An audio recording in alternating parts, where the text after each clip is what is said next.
it go. Keep it going. Good job, guys. All right, Paul, I see you. All right, Charles. Finish, Charles. Coach Carl. Great job, guys.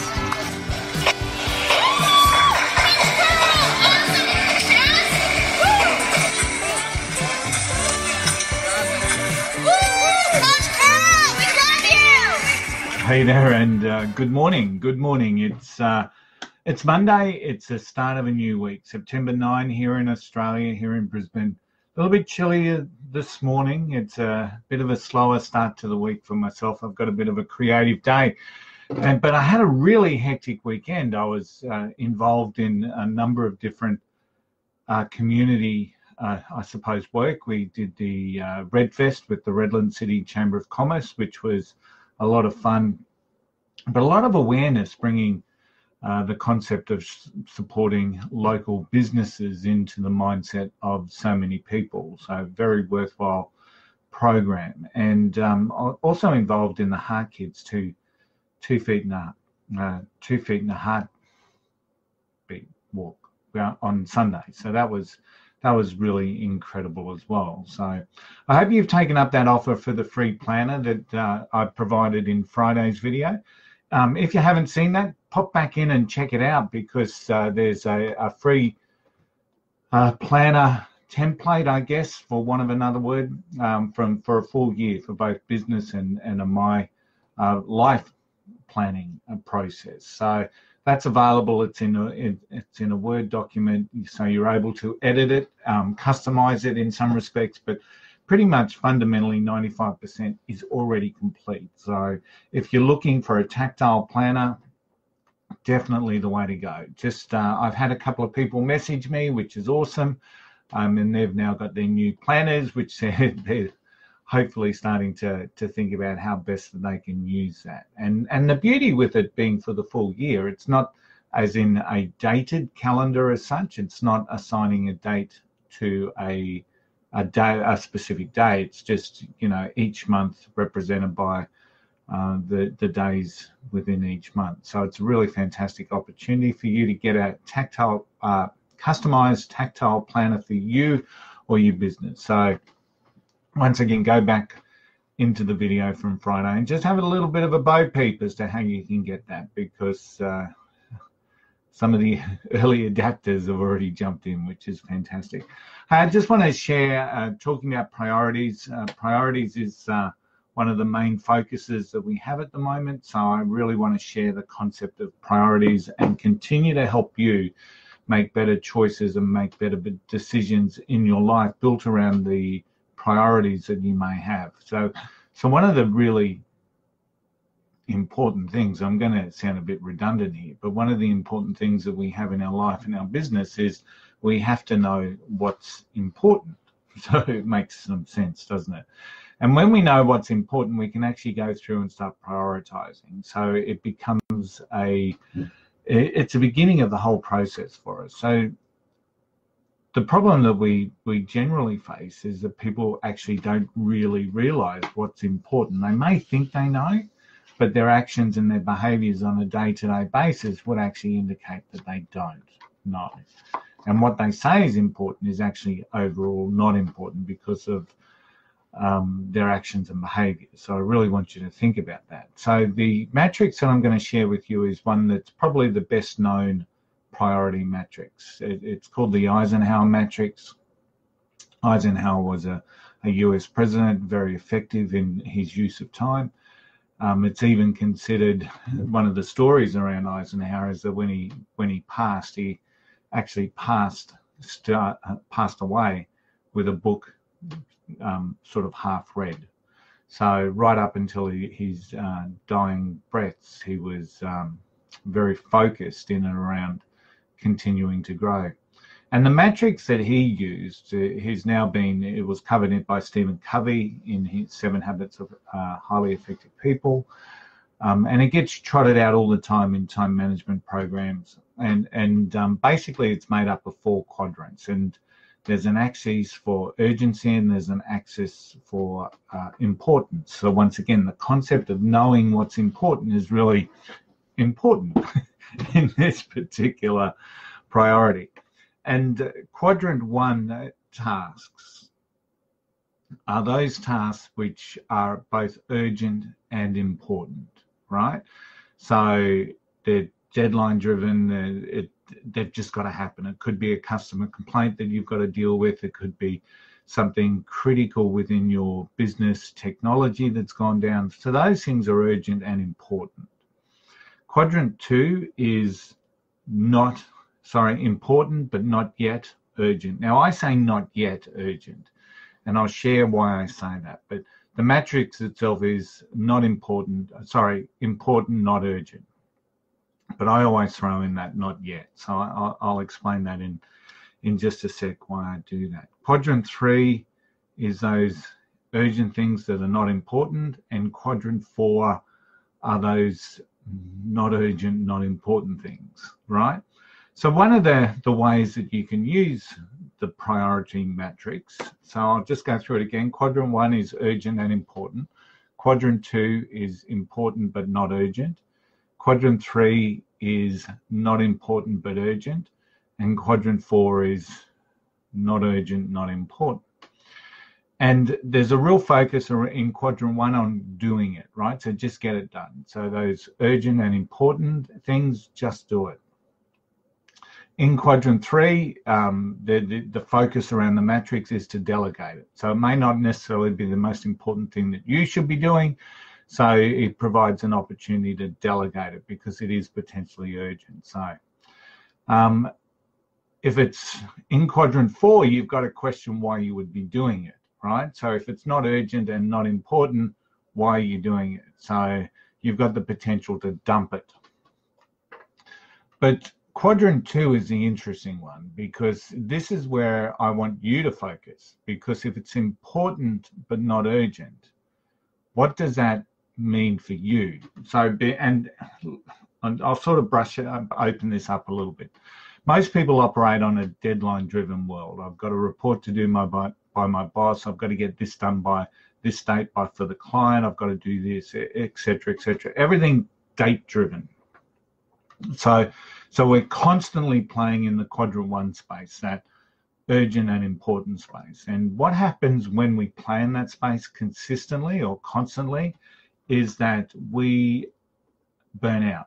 It's not good for our health. And if we're constantly in that space, our standards drop, our performance drops. There's all sorts of negative connotations if we stay in that space for too long. Unfortunately, most of us do stay in that space. And we design our days based around the urgency of a task. Now, quadrant 2 is important but not urgent. So this is where I add the not yet. Because if we don't schedule those tasks or devote time to those tasks, they're going to become urgent. They're going to become quadrant 1s. So if something is important to you but coming up in the pipeline, you need to be scheduling that in or providing yourself ample opportunity to get that done well before the deadline. Now, as I said, very few people actually do this, and it lobs into the quadrant 1 box because all of a sudden we realize, oh, I've got to get that done by Friday. And it puts us into that quadrant 1, that bit of turmoil. Now, the problem with that is that if we're taking tasks that we knew about and that are important, that we say are important based on the priorities that we have,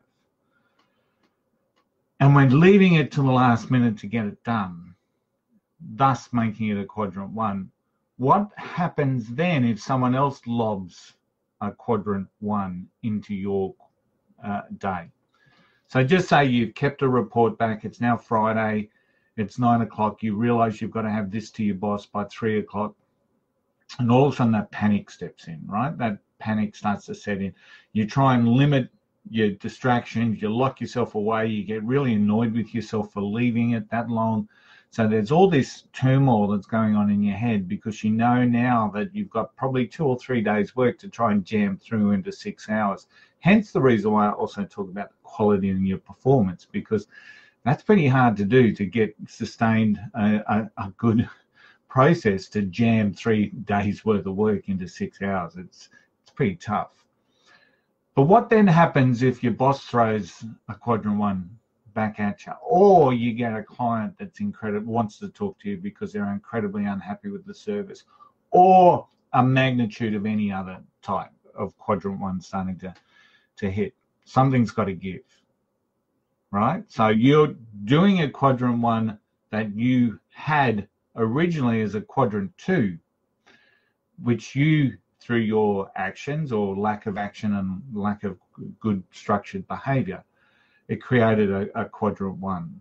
And now all of a sudden, everyone else's quadrant 1s are going to start lobbing on your door as well. It's always the Murphy's Law. It's always going to happen. And that's just dumb, isn't it? So when you're looking at your to-do list or your monthly list or your weekly list or whatever process you use the matrix. Is it a quadrant 1? Is it a quadrant 2? Is it a quadrant 3? Is it a quadrant 4? And with quadrant 3s and 4, think about delegate and dump, right? So if it's certainly if it's not important and not urgent, why would you even contemplate doing it? Seriously. It may be important for someone else, but if it's not fitting in with the priorities of what your business is or what your role is, you've really got to question why you would invest your time into that. But it's in quadrant 1 and quadrant 2 that we can make the biggest change. If you structure and devote time into those quadrant 2 tasks, those important but not yet urgent tasks, you are going to be able to make a substantial difference in the way that your day flows, your effectiveness, and your productivity. Hey, look, you know the golden rule. I hope you've enjoyed this. Contact me if you want one of those planners. I want to see you more effective, more productive in whatever it is that you're doing, whether it's just life in general, or whether you want to get a bit of business structure going, or you want to be a better leader or a manager. Whatever process that you're using there, or whatever the reason why you want to become more effective and more productive, take on board the concept around that priority matrix, the Eisenhower matrix. Focus in on the quadrant 2, and therefore you start reducing the impacts on you and your performance of those quadrant 1s.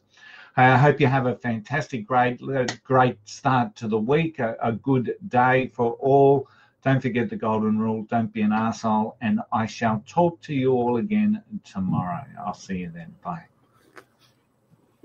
Good morning. How are we all today? It's Tuesday of the second day in spring. So I hope that you've been taking some real value out of these Facebook Lives over the course of what we'll be doing during September. And I really just want to highlight some opportunities, some tools, some resources that you can use to help you achieve more in life by being more productive and more effective in what it is that you do.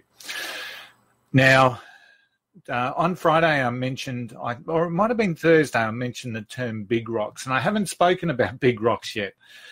So today is all about big rocks. And this really stems from Stephen Covey when he talks about, he's got a quote, and it's an incredibly valid quote. It's about when he talks about time management and effectiveness, he talks about scheduling your priorities, not prioritize your schedule. And there's a vast difference between both of those. So when it comes, let me just preface that. Most people run the world today without a to-do list, believe it or not. Most people that I come into contact with through coaching or through, workshops that we do, or business networks, run their day their week, their month, their year without a to-do list. So it's mind-boggling in so many ways that they do this. So often the first start of getting someone, the starting point to getting people more productive and effective is to get them to do a to-do list. So that makes some sense, doesn't it? It just makes some sense to get them working and jotting down the things that they believe they should be doing. The next stage then is to start working through the prioritization of that to-do list. So logical steps. So when I say Covey's makes a lot of sense when he says schedule your priorities, not prioritize your schedule. There's so much sense to that, but often that is far out of the realms of what most people are actually doing. So you've got to have another starting point. Let's get a to-do list going. I had a national sales manager once tell me on a coaching call that he couldn't believe the amount of difference that having a to-do list was making to his efficiency and to his work performance. Unbelievable. It still sits with me today, but I'm not saying that he was an ordinary performer. He was obviously, to be in a national sales manager role, he was obviously quite skilled at what he was doing, but obviously quite skilled at being able to fly off the seat of his pants. And ultimately, the creation of a to-do list was the starting point for him.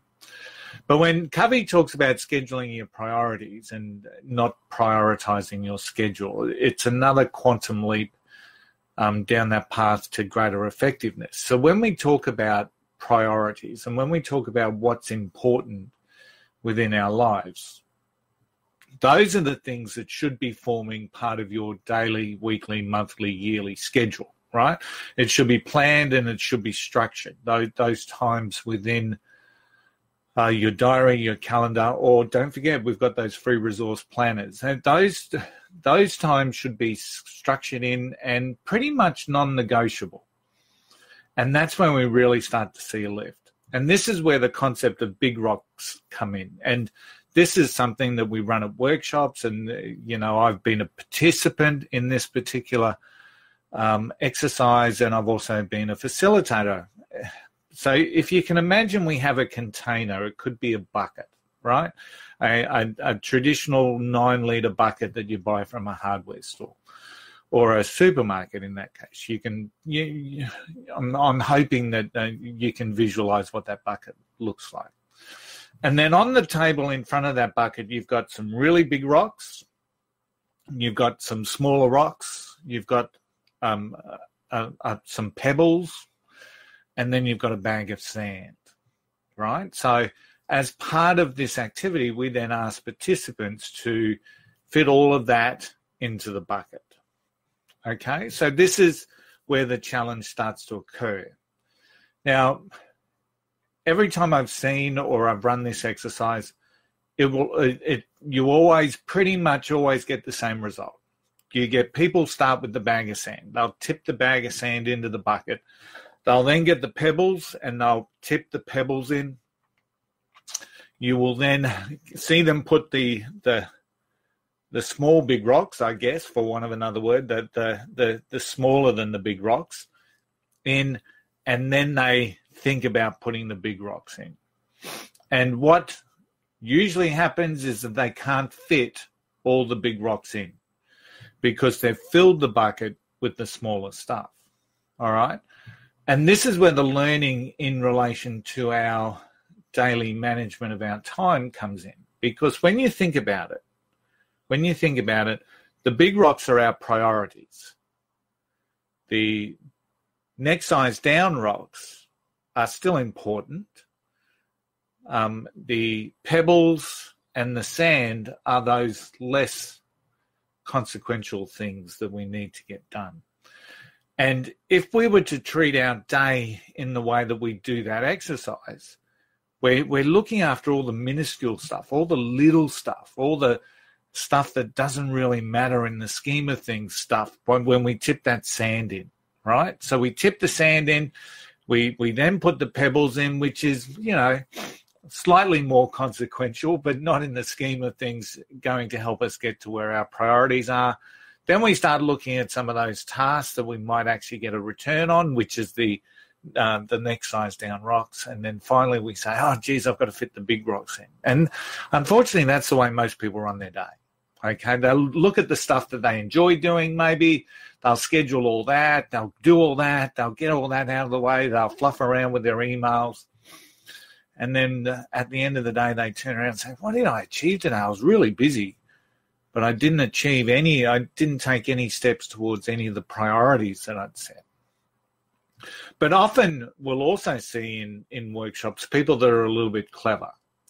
And they'll grab the big rocks first and they'll put the big rocks in the container, into the bucket, right? So they'll look at the bucket and they'll say, let's put the big rocks in first. Then they'll get the next size down rocks and they'll place them in and around the big rocks. Then they'll get the pebbles and they'll pour the pebbles in. And what happens is the pebbles start to shift and shake in and around the big rocks. And then they'll do the same with the sand. And they might be juggling it and smoothing it and punching the sides of the container to make that sand fall in and rest. But always when they use that approach, they fit more into the bucket than what they do using the other approach, the sand first approach. So once again, think about that from your day-to-day operational sense. Big rocks first. Next most important task next. Pebbles and sand, they can fit in and around and off it. And so what we see by doing the big rocks activity is that people start to get this light coming on. They say, oh, that's how it works. You do your big rocks first. So are you doing your big rocks first?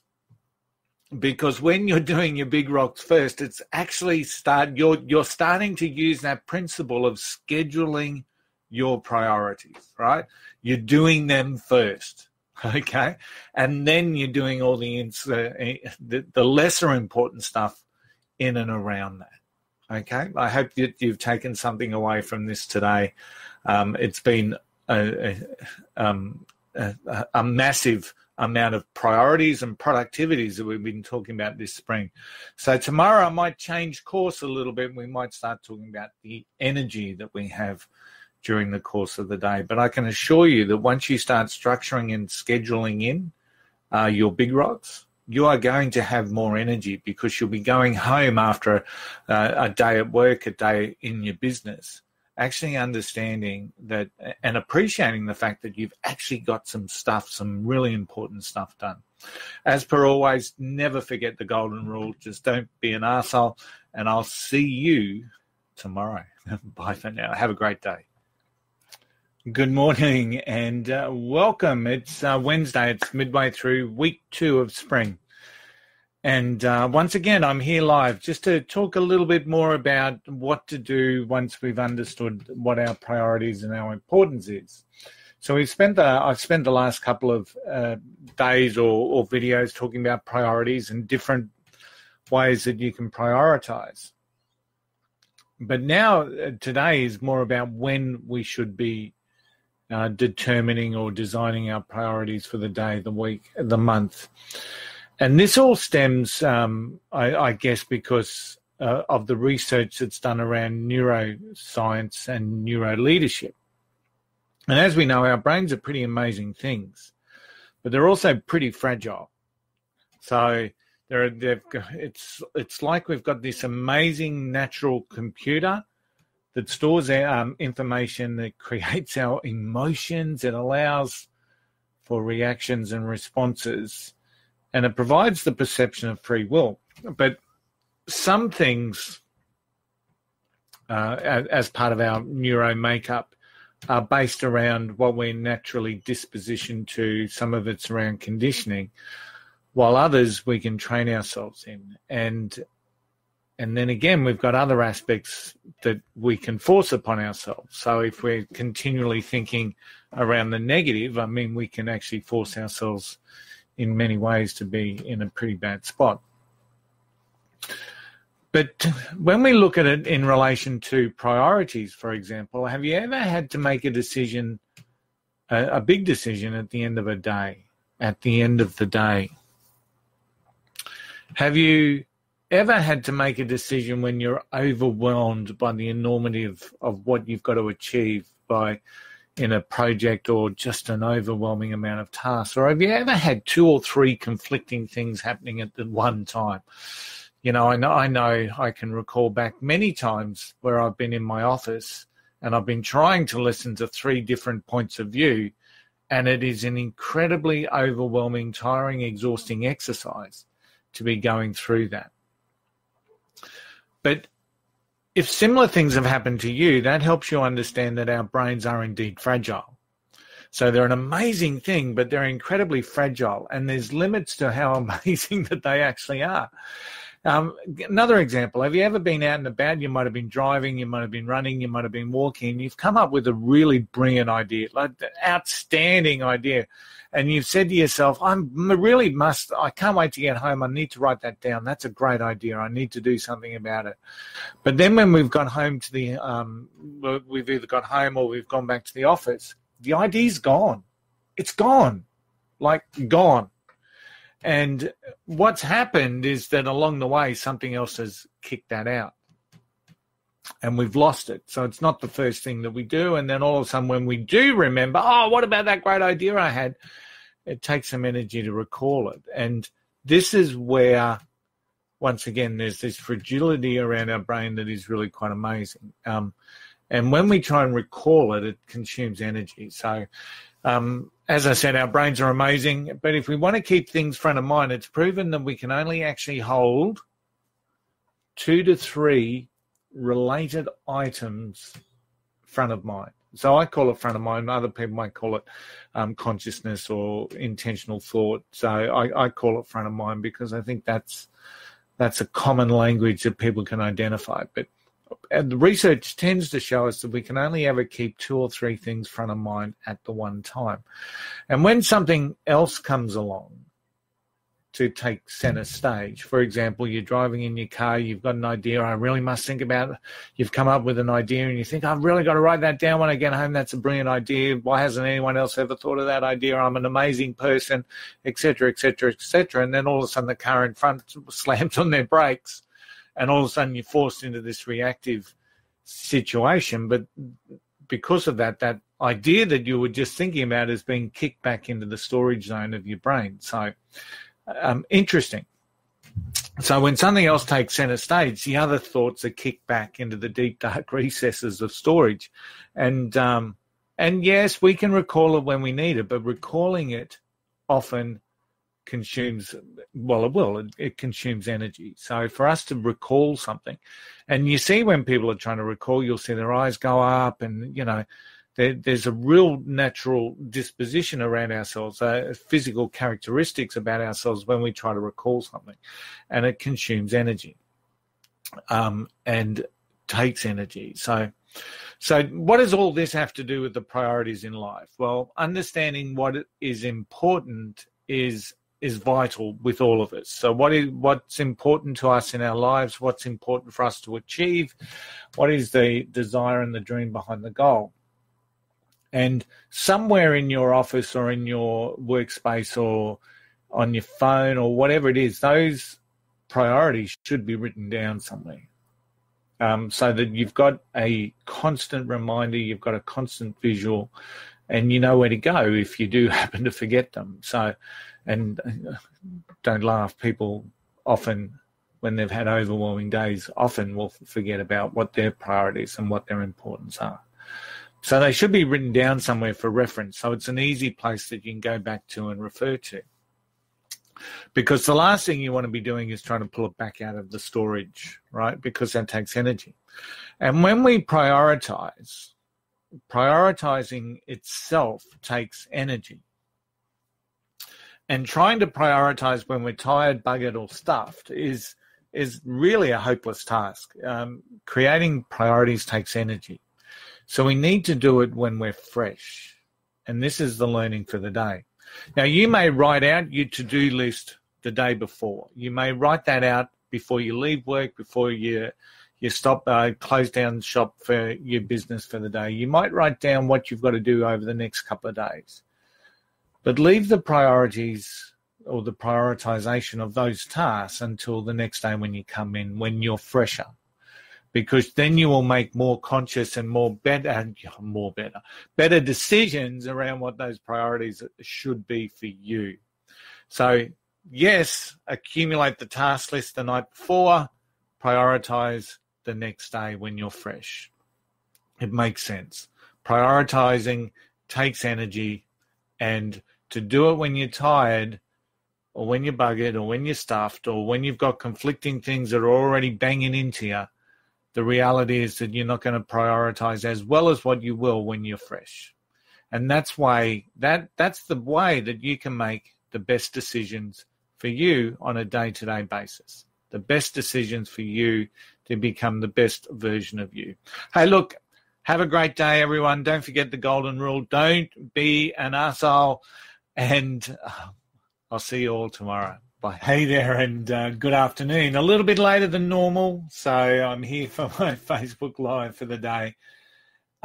It's been a very tiring day. I had a number of coaching calls that I love, that energize me, but I've also had internet problems. So the internet's been on and off and all over the place, and trying to get help to get that sorted is always quite challenging in its own right. It's also been quite exciting because I had a potential of a joint venture collaboration with a lady who's done some TEDx talks in America, and wanting to have a bit of a chat about how she can collaborate with myself and what I do over at dumbleaders.com with the Dumb Leaders Handbook. And we'll see where that one goes. She talks a lot about bad leadership, and dumbleaders.com, the Dumb Leaders Handbook, is all about highlighting the lessons from lousy leaders so that you can become a better leader. So, hey, what I wanted to just quickly talk about, it has been an exhausting day. I'm just about to get dressed and go for a run. It's a little bit later on in the evening. Sharon's on her way home from work. So by the time she gets home, I'll be ready to go for a run with her. But I'm fundamentally exhausted. Mentally, I'm drained. And which is a really good lead-in for what I wanted to talk about today. So when are you at your best? Where is your energy at the best for what it is that you do or what it is that you want to achieve? So for someone like myself, I'm up at 5 o'clock most mornings. I say most mornings. I'm not going to sit here and stare you in the eye and say, I get up at 5 every morning, because there are some mornings where 5 is just hard to do. So it might be 5:30, it might be 6.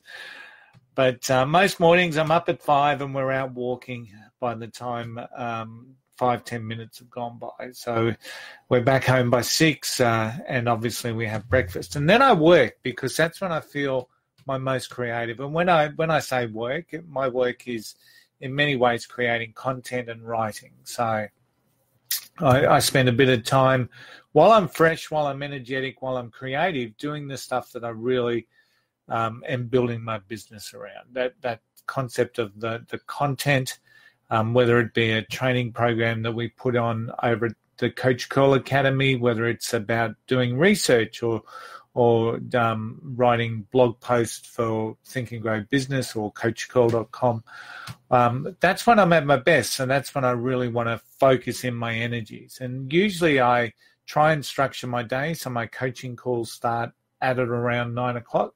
All my meetings start with people here in Brisbane around 9 o'clock. So usually early in the afternoon, I need a bit of a kick somewhere, so I'll take some quiet time for myself.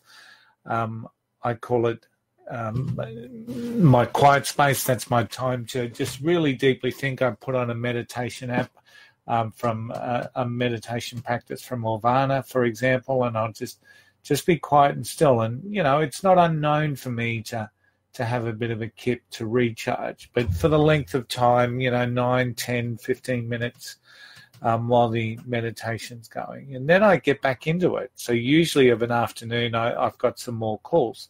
So I've been able to map out my day to do what I need to be doing when I'm most energetic. I get a bit of a creative kick again later on in the evening, so that's when I'll also do some creative work. But when is it best for you to do the job that you need to be doing? When is it best for you to be doing the stuff that's really important? And when are you physically and mentally drained? And because they are the times that you shouldn't be doing the important things. You shouldn't be trying to make a huge impact at those times when you're mentally or physically exhausted. Even when I was with Bunnings, I used to work pretty closely with my leadership team. Some of the stores that I managed had a leadership team of about 10, and I had a staff, a team an indirect team of about 150. And there was just some days where you just hit the wall, and we all had a bit of an unwritten rule that on those days where you hit the wall, you either do routine work, that data entry work that we've all got to do, or in the most extreme days, take some time off to recharge. Because I knew, and unfortunately from experience, that on those days where you were mentally drained, you didn't make the best decisions. You didn't respond the best in all situations. And ultimately, choosing to plow on came back to haunt you in some way, shape or form, whether it was in a bad decision, sloppy work, or, in the most extreme of cases, an apology being given to someone because of the way that you've responded. So when are you at your best? What does your day look like in terms of energy flow? Are you actually trying to achieve things when those things where the universe is conspiring to tell you not to do them because of the fact that you're mentally and physically tired or drained? So why don't you do this as a bit of an exercise? Just over the next couple of days, just start mapping out day by day, when are you feeling your best? When are you feeling most energetic? When are you feeling most creative? When are you feeling most productive? Or when do you need to just get out and recharge? And start to understand how your energy flows during the course of the day. It's not just about trying to have another cup of coffee to keep yourself going. That's a fool's paradigm, in my opinion. Coffee obviously is a nice way to start the day, but if we're relying on coffee to get through the day, it's better to understand our own natural energy flows. I hope you've taken something away from today. Our continuing process of doing Facebook Lives here over the course of September so that we can launch into spring and the busy season ahead of us. It's always good. Don't forget the golden rule. Don't be an asshole. And I shall see you once again tomorrow morning. Bye for now. Good morning and welcome to yet another Friday during this year of 2019. Hasn't this year just gone amazingly quick? I hope that the week has been a very good week for you, that you've achieved some goals, you've achieved some success, you've worked through some priorities. And now that we're looking at the weekend, it's time for us to think about, how do I best recharge? Now, for much of the population, what that means is after work today, going out for a couple of drinks with your work friends and chilling, I guess, would be a suitable way to say that. And as long as that's not something that is a negative in your life, spending time with friends is always, or colleagues, is always a nice thing to do. Just don't make it a negative in respect of having too much alcohol or having a reliance on that. I mean, it's okay to have a good, quick drink with friends. It's always a positive. So think about the ways that you can recharge over the weekend. I know people, and I can see Julie Elliott. Hi, Julie. How are you?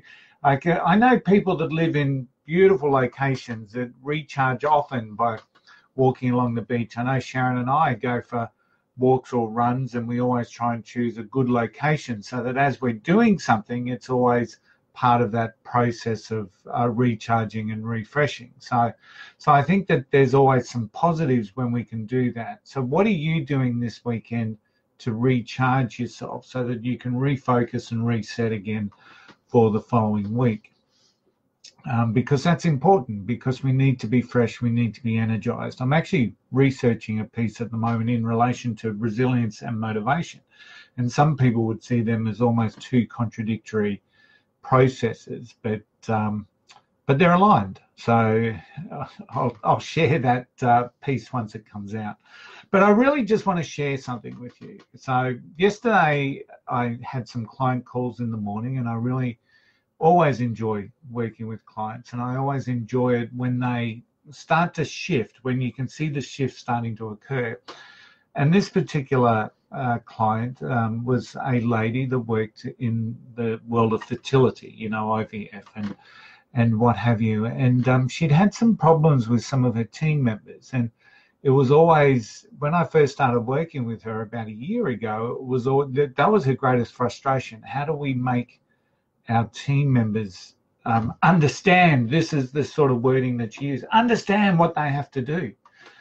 And ultimately, over a period of time, I've been working with her. And one of the two biggest areas that I always love to focus in on with leaders and managers or business owners is what I call the I's habit. And when I say I, it means the capital I. And I always talk about our intention and our investment. So when it comes to developing our people, what is our intention in relation to it? We need to have an intention in relation to it. We can't have an assumption that people are going to get better by themselves. That doesn't happen. Our intention must be to make our people better. It surely must be. So as a leader, that's one of our key responsibilities. The other area that links with that is, what is our investment in that? Because if we don't invest in that, it's not going to happen. So we need to invest in that with some structure and some certainty and in relation to that. So people get an understanding that I'm actually investing in you to make you better. And that opens up so many barriers that people may have. And I just want to share just a word from my client yesterday. So she had been having some performance issues with one of her team members. And using that intention and investment approach, she's had the meeting with her team member, and they've openly discussed the intention. The intention is to make this person better and better at what it is that they do. And I'm going to invest in that, and I'm going to catch up with you on a weekly basis, okay? On a weekly basis to help support you. Now, in so many ways, in a corporate area, if someone says to you, we're going to have a meeting every week to discuss your performance, automatically the barriers come up, you get defensive, you start thinking, why do you need to do that? And there's this real negative approach. But I really love the way that my client phrased this. She said, Tony, I'm having those weekly meetings so I can catch her before she falls. Isn't that amazing? She wants to have meetings weekly to catch her before she falls. That's an amazing intention. And when you think about that investment of locking into those weekly meetings, I mean, that's time out of a busy leader's day, but the intention is important, so she's investing in it, in the importance. So I just wanted to share that because I think that's beautiful. And part of a role of a coach is to help people come to that realization. So I was really proud of the journey that this particular client had been through, and to use that terminology, I want to catch her before she falls, is just amazingly beautiful. So I hope that you can take a little bit out of that, I guess. Think about the concepts around your business, around what it is that you want to achieve. What is the intention behind it? What is your intention? You need to have intention in relation to it. And then secondly, what is my investment in this? So how do I invest in this? And investment might be time, it might be money, it might be part of that process we spoke about last week with the law of sacrifice. It may be something you need to give up so that you can invest in this fully. I hope that you've taken some value out of these lives that we're doing during September. I hope you have an amazing weekend. It's football finals here in Australia, and I'll be cheering home the Brisbane Lions. And the NRL I'm not too fussed on because my team's out of the picture, but, you know, I'm hoping the Broncos can put on a good showing at least. Wherever you are, don't ever forget the golden rule. Just don't be an asshole, and I'll see you on Monday. Have a great weekend. We'll talk.